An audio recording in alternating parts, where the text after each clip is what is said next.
It is 10 a.m. and it's time for our Board of Supervisors regular meeting of Tuesday, November 28th, 2023 at 10 a.m. in the Board of Supervisors hearing room, 1415 Melody Lane, Building G, Bisbee, Arizona.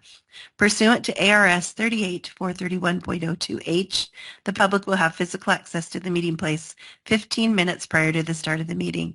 Any item on this agenda is open for discussion and possible action. The first thing we'll do today is our Pledge of Allegiance. Please join me. I pledge allegiance to the flag of the United States of America and to the republic for which it stands, one nation under God, indivisible, with liberty and justice for all.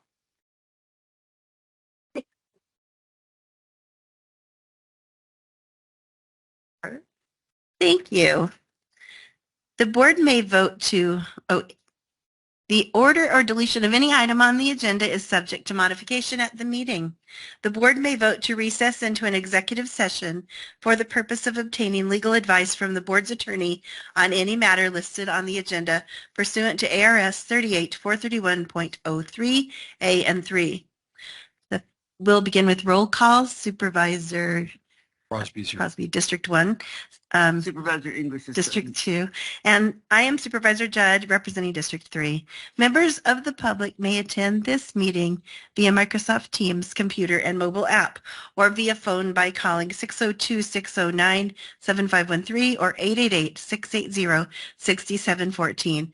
Conference ID 274-939-957#. If you have trouble accessing this meeting remotely, call 520-432-9200 for direction. The board may permit public comment during the discussion of any item on this agenda. To speak on an agenda item or during the call to the public, complete and return the speaker request form to the clerk of the board prior to the start of the meeting. Note that some attachments may be updated after the agenda is published. This means that some presentation materials displayed at the board meeting may differ slightly from the attached version. We begin each meeting with call to the public. This is the time for the public to speak to us on any topic, and our first speaker is Alfred Kern. And everyone who comes today to speak, if you could state your name and your address before you begin.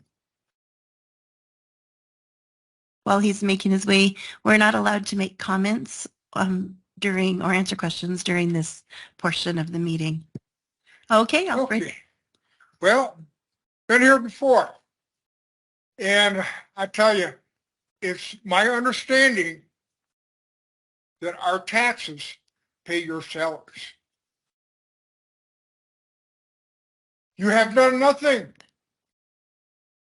for your salaries, as far as I'm concerned. What is the problem about grading roads? You grade the same road every other week. Every other week you grade the same roads. But you stop. Why? What is the problem? Why are you stopping?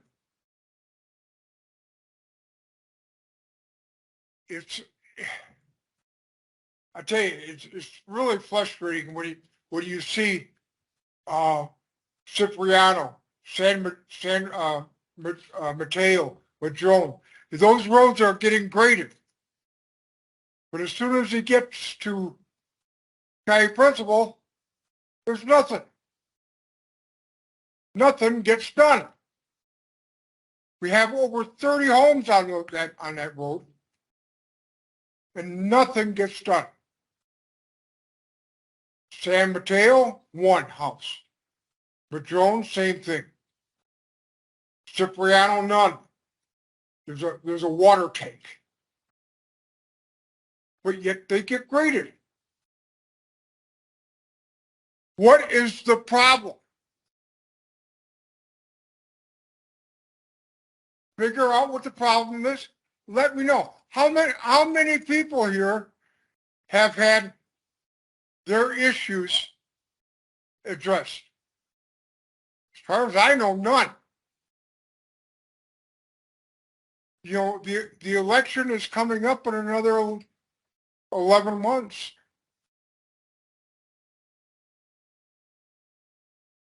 What needs to be done? I don't have anything else. But like I said, let's get something done. Thank you. Our next speaker is Rodolfo Valencia, and he is here with us, it says. I don't know him, so I can't look out and spot him or anything. Well, he apparently isn't with us, but if he walks in, we'll take him if he gets here before the next speaker's done. The next speaker is also in person, Sandy Trull.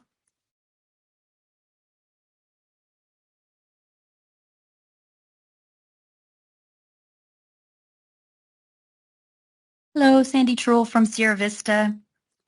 I'm here to talk about elections. We need secure elections. I'd like to read from the Arizona Constitution, Article 2, Section 2, Political Power, Purpose of Government. All political power is inherent in the people, and governments derive their powers from the consent of the governed and are established to protect and maintain individual rights.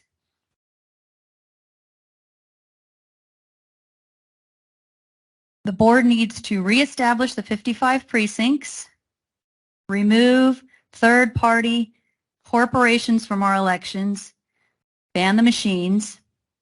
We do not consent to mass mail-in voting with no chain of custody and no voter ID. And I have a quote. When the entirety of your earnings are exhausted on food and shelter, your labors are no longer viewed as an opportunity for economic advancement, but rather as an act of self-preservation. In the real world, that's called slavery. Thank you. Thank you. One more call for Rodolfo Valencia. Hey, doesn't look like that's any of you. That's the end of call to the public today. We will we'll begin with items on the consent agenda. Madam Chair, I move that we approve consent agenda items 1 through 7.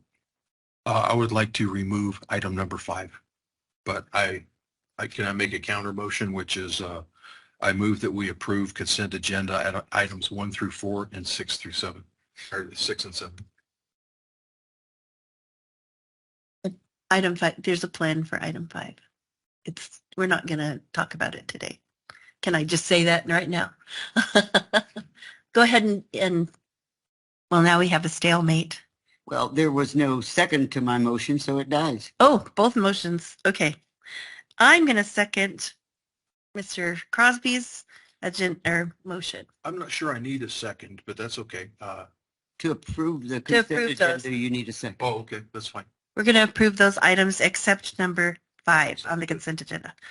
I second that, or I third, or whatever the situation may be. Did we pass muster on that motion, attorney? Can you please restate your motion? You bet. Okay, I move we approve consent agenda items 1 through 4, 6 and 7. I will second it. All those in favor, say aye. Aye. Aye. Chair votes aye and the motion carries. Now, can we address item number 5? You bet. I move we table appointment of Ms. Orduno and Mr. Price until I or the board, if they choose, have opportunity to interview these 2 applicants. I think you have to take the whole motion and the whole agenda item and move it forward. You can't just separate out some people or something. Sure, we can. We can amend. Well, the motion. I think just table it until a certain date. That's how you table. Okay. I'm certain. I move we table, but I'm ready to vote in favor of Mr. Raymaker. In fact, I would like to express my district's gratitude to Mr. Raymaker for his years of diligence in JP5. Okay. Okay, If we're going to yeah, table, we need to just table to a time certain. What? we can table the whole thing. Yeah, even All Mr. 3. Raymaker. Yeah. So let's table all 3 of them. Okay. I move we table item number 5 until the next meeting. The 12th, December 12th. Okay, December 12th. Okay. I'll second that motion. All those in favor say aye. Aye. Aye. The chair votes aye and the motion carries unanimously. Okay, we're going to do item number 8 now, which is a court administration item. If we could have a motion. Oh, whoops, I went right to 5 because that's what we were discussing. Item number 8, public hearings. We'll start that. So a motion for item number 8. Madam Chair, I move that we adopt zoning ordinance 23-19 to rezone parcels 401-37-227A from R36, which is residential, one dwelling per 36,000 square feet, to RU4, rural, one dwelling per 4 acres, pursuant to the application of Justin Ehrig. Second. And we have a motion and a second. Now you need This to is also a stand up. public hearing, so we're going to open the public hearing on this item. Is there anyone here to speak on that item number 8? Christine, our own staff. She's going to speak during a public hearing and explain it.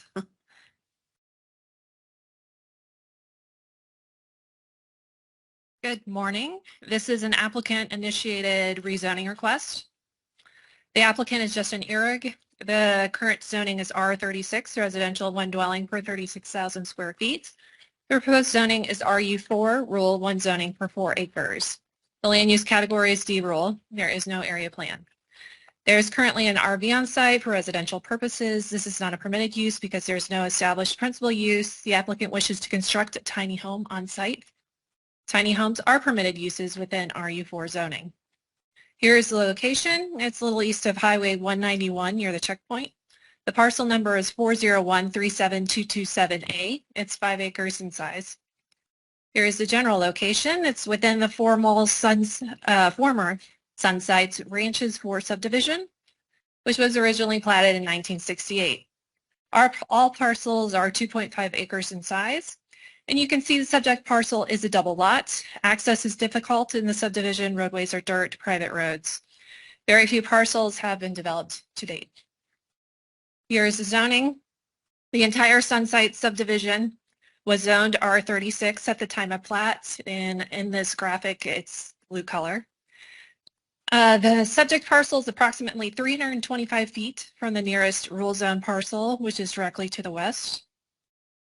Here's a drone shot of the site on the left. On the top right is Rancho del Sol, which has the access road to the site. In terms of factors in favor of approval, the proposed zoning of RU4 would bring the zoning into compliance with the existing land use, which is D rural.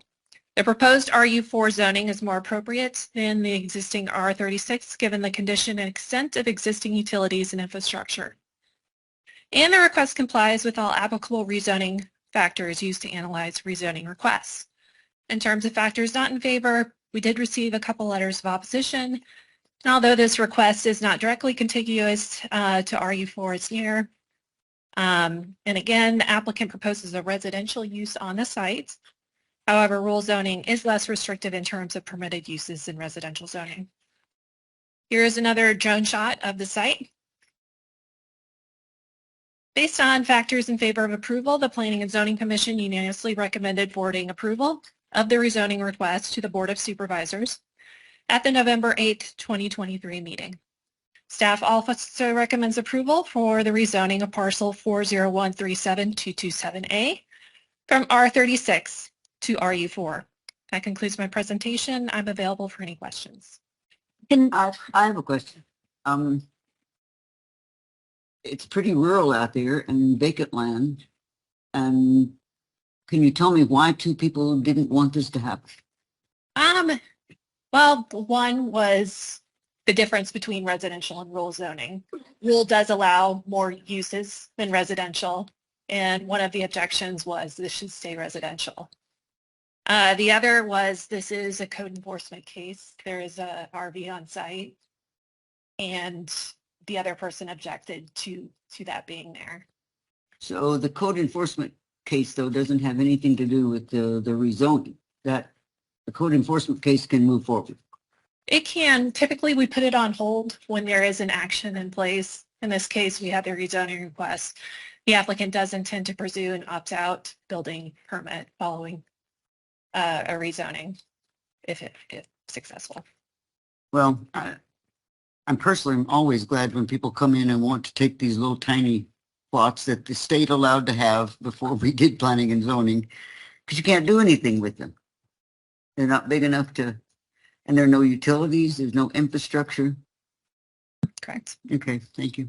My question was, if you could go back to the photograph, the last photograph.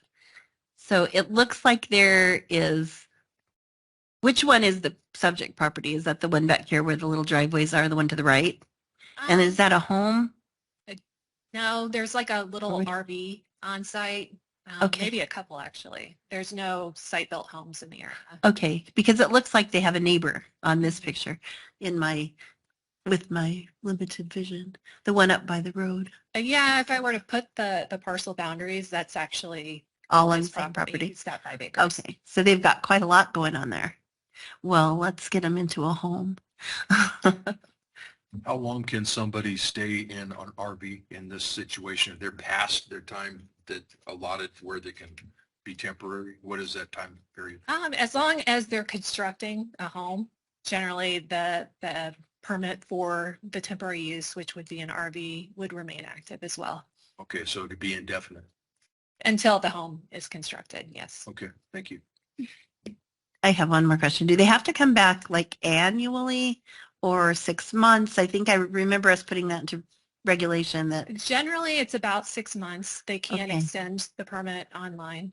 with so they approval. really can't just live there indefinitely in an RV. There are periodic checks to Okay. ensure that they are working All to right. construct. I'm just anxious to maybe satisfy that person who's worried that they might live there forever in an RV. Okay. Any more questions or discussion? Call to the hearing. Public hearing is still open. I'm going to go ahead and close the public hearing on this, seeing no comments or no input from the audience. And have a vote. All those in favor say aye. Aye. Aye. And the chair votes aye, and the motion carries unanimously. We could have item number 9. Motion. Madam Chair, I move we adopt zoning ordinance 23-20 to rezone parcels 408-12-004C and 408-12-004D from R36 Residential District, 1 dwelling per 36,000 square feet, to General Business District pursuant to the application of Jacob Lind. I'll second the motion. Okay, we have a motion and a second. Before I open the public hearing, Christine McLaughlin is our planning division manager. I didn't introduce you appropriately. Thank you. Okay. I'm going to open the public hearing and welcome anyone from the audience first that might like to speak on this item. And I don't see any. So for now, Matthew Taylor, Planner 2, please join us.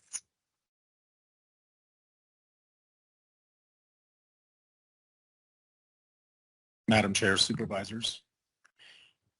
This is the staff presentation for docket RZ 2318. This is a request to rezone property from residential 36,000 square foot minimum parcel size to general business. This is an applicant request. The applicant is Jacob Lindy. Again, the current zoning is R36. The proposed zoning is GB. Property is located within growth area B with a plan designation of developing. The properties are undeveloped and the proposed future use would be for commercial uses. Property's location just west of Douglas, approximately 25 miles to the east of the Board of Supervisors hearing room. It encompasses 2 parcels, 408-12, 004C, and 004D. The combined parcel size is approximately 38.7 acres. Again, the property is located on Becky Lane, approximately a quarter mile north of Highway 80. The property is surrounded by different zoning districts, both GB and R36. The properties are zoned R36 and has abutting properties with R36 zonings to the north and to the east, with abutting properties with GB zoning to the south and to the west. Some images of the subject property, viewing to the west on the left of the screen, viewing to the south on the right. Images of Becky Lane, viewing north and to the south. This is a view of the commercial uses to the south, which include a metal fabrication facility as well as an impound yard You can see Highway 80 running from left to right in the background. Factors in favor of approval. The request does comply with 10 applicable zoning factors used to analyze zoning amendments. The proposed zoning district allows uses that are generally compatible with the existing development pattern of the immediate area. Factors against future land uses are speculative at this time and undetermined. Consequently, a concept plan was not provided with the application. GB land uses may be incompatible with adjacent residential zoned properties to the north. Again, those properties are zoned R36 and at this time are undeveloped. Again, an image of the property viewing to the west. Based on the factors in favor of approval, the Planning and Zoning Commission forwarded a recommendation of approval to the Board of Supervisors unanimously at their November 8th, 2023 public hearing with the following condition. At the time of development, a 20-foot landscape buffer is required along the north property line of APN 408-12004C as currently configured, if a residential use is established on an abutting parcel to the north. Additionally, based on the factors in favor of approval, staff forwards a recommendation of approval to the Board of Supervisors to rezone parcels 408-12004C and 408-12004D from R36 to GB with the above condition. Madam Chair and Supervisors, that completes staff's presentation for docket RZ 23-18. Thank you. Are there any questions from the board or comments? No question, but a comment that area that we're discussing is certainly a prime area for commercial. But in the past, again, some of these areas were chopped up into little tiny pieces called residential, but residential in any great extent will never develop in that area. So I'm not sure what they plan on doing commercial, but it seems to me like it's a ripe commercial area. So I would be in favor of allowing this to happen and give them the opportunity to move some business forward there. Mhm. I agree. It's a better land use Yes. in that location. Also, when planning and zoning approves something unanimously, I feel very compelled to give them our blessing. So any other comments? Yeah, Mr. Taylor, what's the distance and direction from Highway 191 to Becky Lane? No, it's Highway 80. It's off of Highway 80. I understand. But Highway 191 joins Highway 80, does it? Not near here. It's probably a few Okay. miles.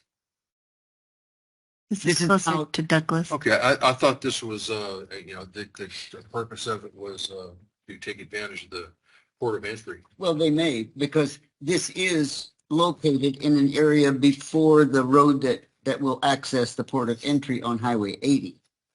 So there may be future development based on something about the port, but 191 is too far away to. Okay, so could you back up to slide number 3, maybe with the little upside down teardrop red there? So it looks like it is west of 191.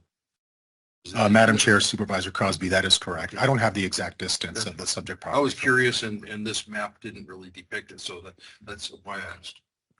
I mean, it depicts it, but not in real good scale, but that's okay. Yes, sir. Noted for future presentations. No problem. All right. Well, I'd say it's probably 2 or 3 miles. Okay. from 191. Okay. Answers. Any more questions? I'm going to call for the public hearing again. If anyone has a comment, hearing none, I will close the public hearing on this item and ask for all those. We have a motion in a second. All those in favor say aye. Aye. And the chair votes aye and the motion carries unanimously.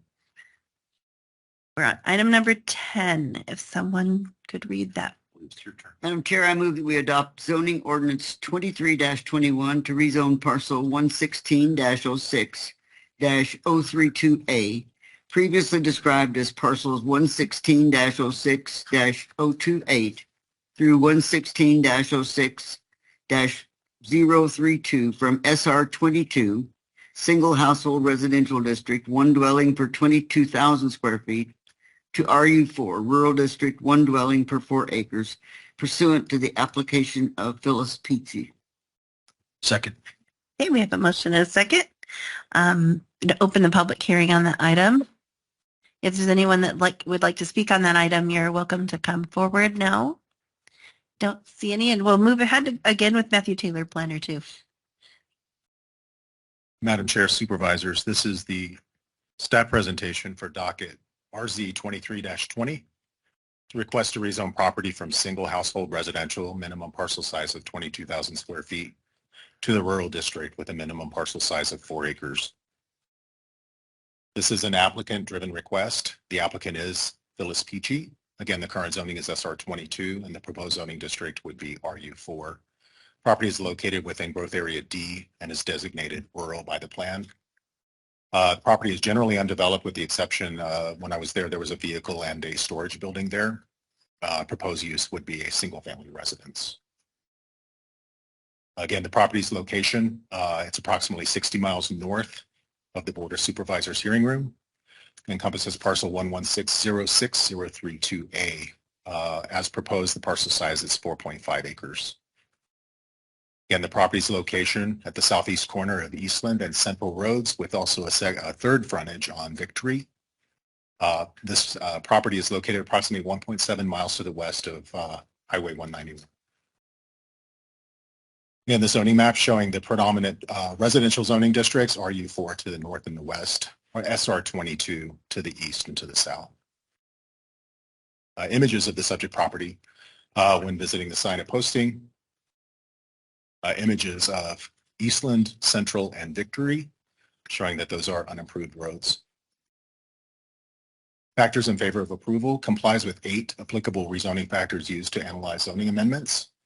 Allows uses compatible with the existing development pattern, which is low-density residential.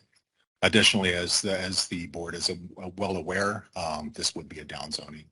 And certainly not the first downzoning we've seen in the Sunsites area. Factors against approval: none were identified, and staff did not receive any public opposition to the application. Again, the location of the property at Central and Eastland.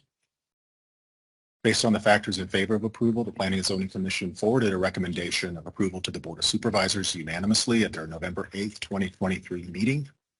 Based on factors in favor of approval, staff forwards a recommendation of approval to the Board of Supervisors to rezone parcel 11606-032A, previously described as parcels 11606-028, 029, 030, 031, and 032 from SR22 to RU4.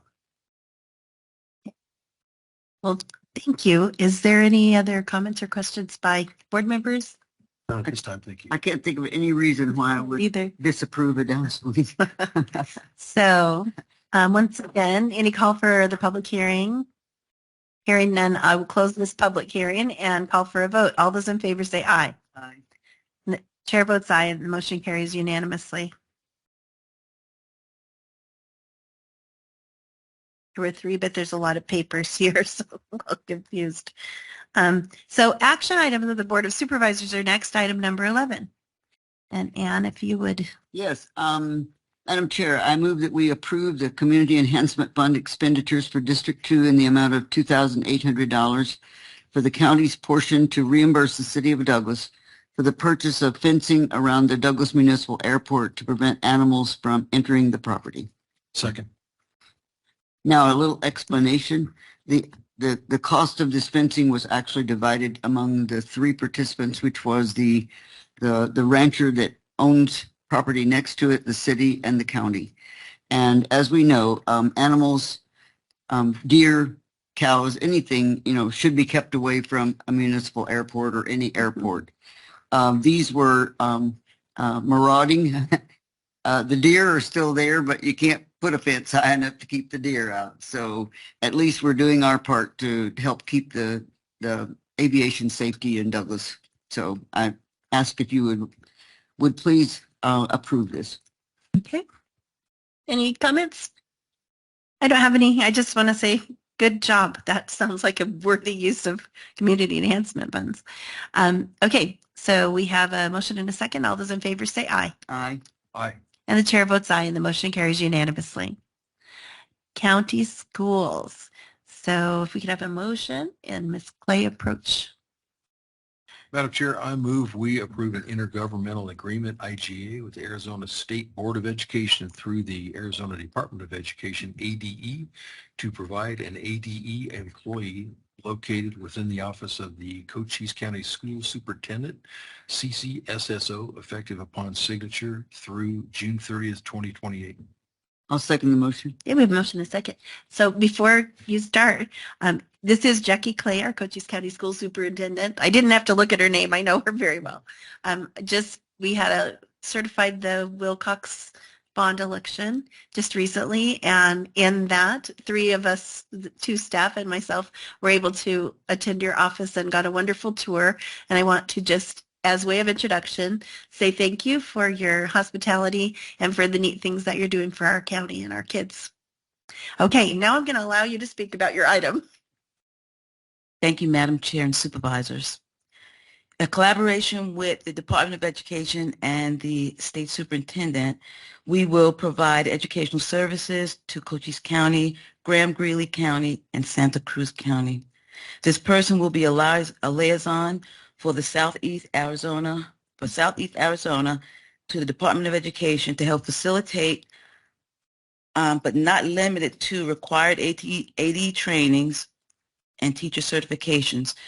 The big thing about teacher first certifications is that teachers have to go all the way up to Phoenix to get certified, to get their paperwork certified. So when this was mentioned to me, I asked or request that please can we have someone, a group from Phoenix to come down at least once a month through this liaison and get all the teacher certification paperwork, which will help teachers greatly because a lot of times it gets stuck at Phoenix. It takes a long time, but with them coming down here and having that liaison, that would also help. This person will also conduct an educational needs survey for Graham-Greeley, Santa Cruz, and ourselves.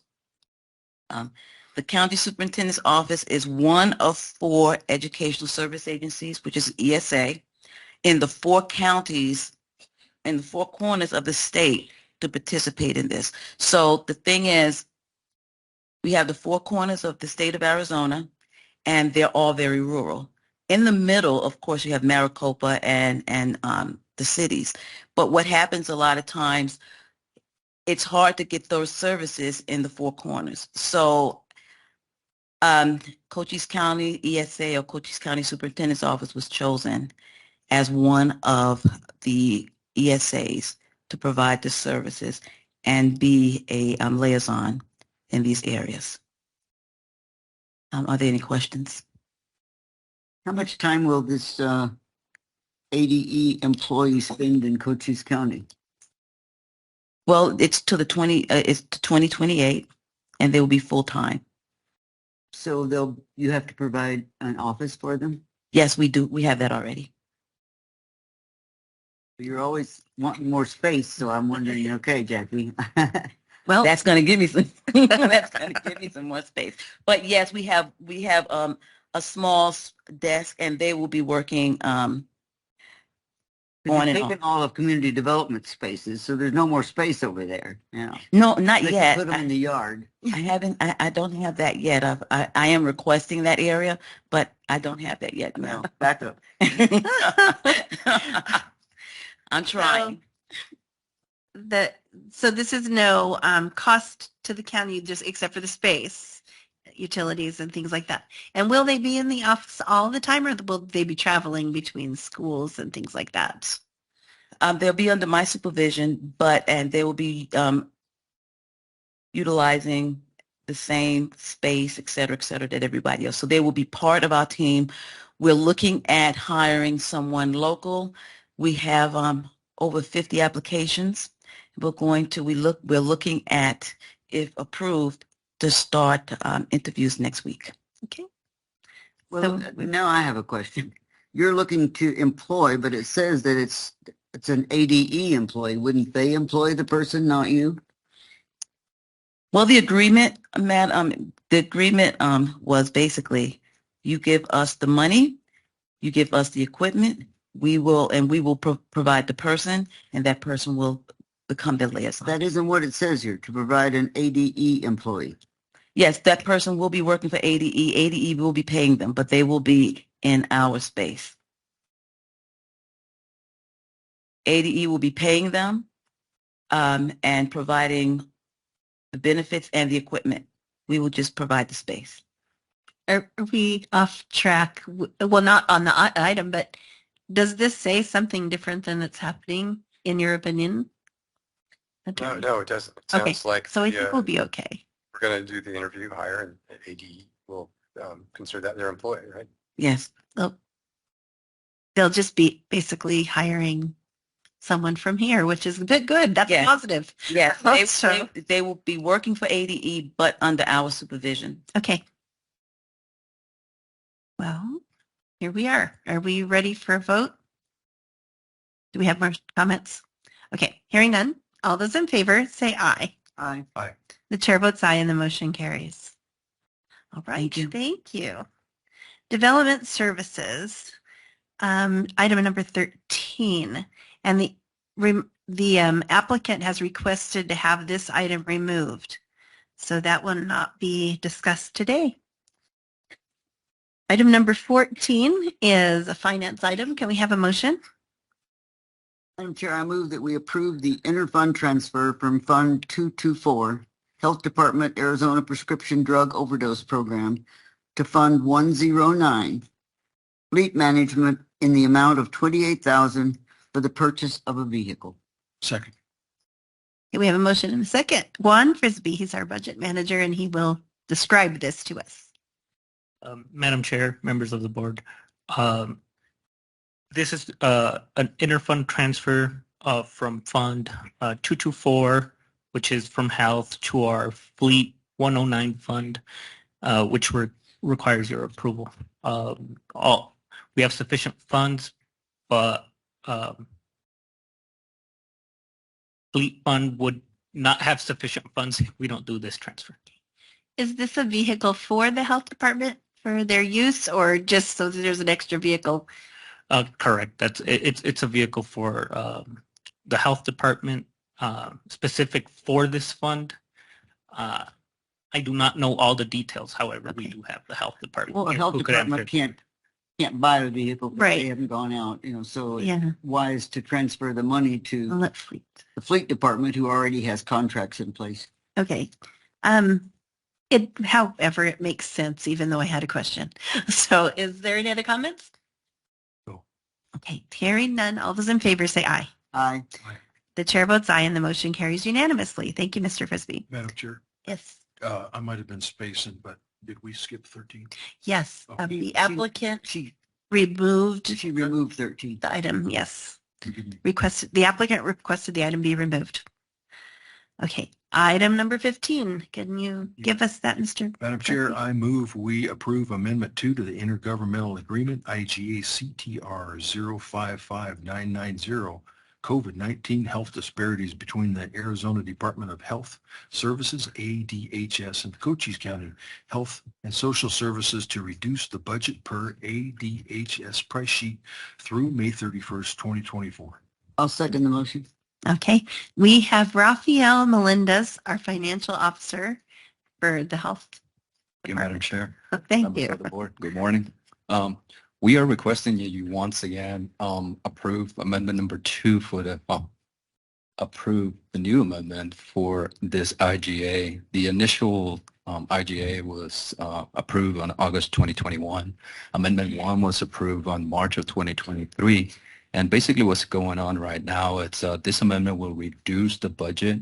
It has been, we're not going to be able to spend all the money. So the state wants to, grab some of the money and just give it to other people to actually be able to spend it. Calling it back. Yes, pretty much. They talked to us previously. It's not like they're saying, hey, we're taking the money away. They just said, hey, how much do you realistically need to finish what you have? Okay, so we gave them a number. Our number is $2,838,000. That's what it's going to be reduced from. This IGA currently is funding 3 FTEs. Those are CHWs for the county. And it also provides the money to pay 8 contracts, current contracts that we have with subcontractors for the county. The subcontractors are Arizona Regional Economic Development Foundation, with Chester Heights, Pinal County. So basically we have contractors in Douglas, Wilcox, Sierra Vista, so far, so on. It also gives us 2 memorandums of understanding with the Good Neighbor Alliance Shelter in Sierra Vista and the Bisbee Coalition for the Homeless Shelter. So pending any questions? So you've kept enough money to provide the services that we've started providing Yes, ma'am. And a little bit until extra just in case. 2024. Yes, ma'am. It's good to hear this is the original, when I originally voted for this, that was the most exciting part, is that we were able to provide some extra employees to meet the needs of our communities, especially those far away like Winchester Heights, north of Wilcox. And I'm still delighted that we're able to keep that going. But my question is, at the end of 2024, when the IGA is over, it's over. And we'll have to figure out something else. We are hoping that they extend it. We are in talks, but at the moment, they're saying at the end of 2024, we're done. Well, it says COVID-19 health disparities when it has that in there, as rest of the nation has pretty much walked away from that issue as being an emergency. And I would expect that the name would change at least. That would make me a lot happier. We're hoping. Okay. We Thank do you. have a couple of other COVID-19 coded IGAs that have been extended for a couple of additional years. So like I said, we're hoping. I feel strongly about providing these services. So thank you for that work. Yeah. All right. I'm sure I have constitutional concerns about this whole issue, and I'm just going to read an excerpt from page 17 that maybe we should be familiar with. And it says, a recipient of a grant, that would be us, comply with existing and or future directives and guidance from the Secretary regarding control and spread of COVID-19. And since it doesn't say what these future directives might be, then by having this IGA in place, we are agreeing to we don't know what. And furthermore, on page 17, assist the United States government in the implementation and enforcement of federal orders related to quarantines and isolation. So I don't believe that the U.S. Constitution provides for that in the 5th and 14th Amendment, because both of them say no person shall be deprived of life, liberty, or property without due process of law. And when they wrote the 5th Amendment, there were 2 classes of people that were in existence, slaves and free people. So they had to reiterate it, they had to repeat it in the 14th Amendment. And so what I'm concerned about is equal protection between, for instance, unvaccinated people and vaccinated people. So if there's, and that's why I say that I have concerns about equal protection. That's a long reason to say no. It's okay. Well, I think all of us are pretty much over the whole, as far as the country goes, over the emergency, the state of emergency we were in. It seems like that paragraph is moot at this point. Is there a chance to remove something like that from an IGA, or would it need to stay in place? Because all we're doing is modifying the financial part, right? Or we're doing this the financial portion. Yeah. Yes, ma'am. So, okay. Well, I asked the question. All right. Thank you. Is there any other questions for our Thank you, presenter, Mr. Mr. Melendez? You're welcome. Thank you. All right. Hearing none, all those in favor say aye. Aye. And those opposed? Abstain. And I am going to vote aye, and the motion carries with 1 abstaining. Thank you. All right. The next item is our report by Mr. Richard G. Kowachka, our county administrator, but he is not with us. He's ill today, but we have our deputy administrator and Sharon Gilman, and she will be presenting on the I county. actually don't have anything today. It's been a great holiday and we're all just getting back to work. Yeah. Okay. All right. So District 1, we'll go to the supervisor current events. Yes. District 2?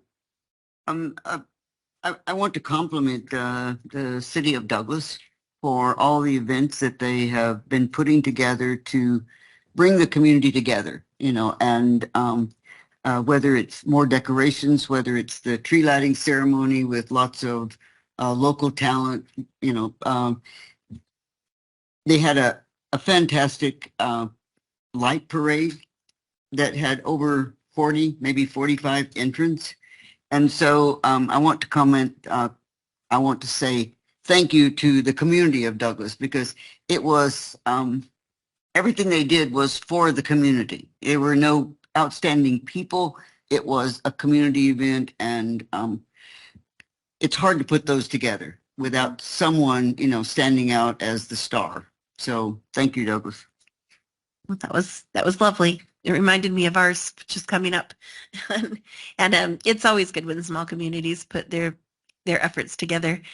As if I could add a note to that, our little hamlets in our districts that are not even incorporated communities a lot of times do some really amazing things, and you've got to totally appreciate their efforts. I don't have anything to give you today, but I will Not give going to you. comment about the birds flying over? Oh, well, the birds are amazing. You should have said that too. But you can't miss them, can you? They're fascinating. And I highly suggest, okay, I'll go on, to go to one of the viewing sites. It's easy enough to find on the website, the county website, and any other websites you look at, just look them up. But the viewing locations are just fascinating. Okay, so that is the end of our meeting. Our next meeting will be today at 1 p.m. in the executive conference room, and we will have a work session at that time. So I'm going to adjourn this meeting. Thank you for coming.